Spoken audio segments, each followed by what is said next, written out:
may kakanta rin para kay Kim. Anong kanta yun? Ano? Nangyari? Ay!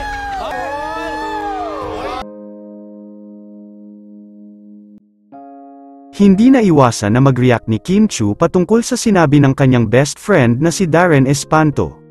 Sa naging episode ngayon ng It's Showtime, tila nagbigay ng senyales si Darren na totoong hiwalay na si Kim at Sian.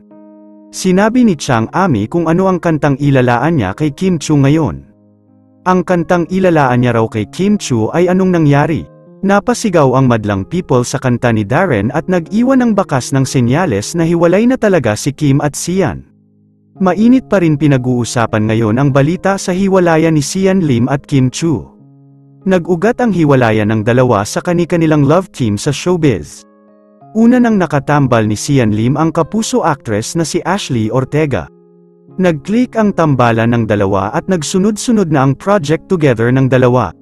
Sa kumakalat na balita sa showbiz, hindi raw pumayag si Sian Lim na gawin ni Kim Chiu ang kanyang palabas na linlang na punong-puno ng kissing scene ng actress sa mga leading man niya sa palabas na linlang.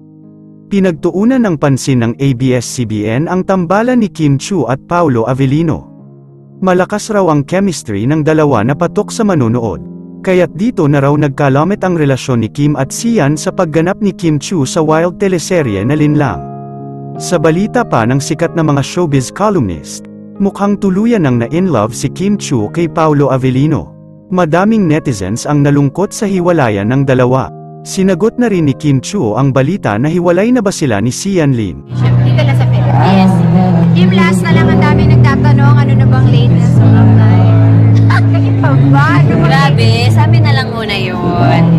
We'll just keep it to ourselves na muna and thank you, Kim. Talagang umiiwas si Kim Chiu sa tanong na ito. Kaya't naniniwala ang lahat na wala na talaga ang dalawa. Yun lamang po, ano ang masasabi mo sa balitang ito, comment mo sa ibaba. Huwag kakalimutan i-like ang video na ito. Maraming salamat po sa panunood.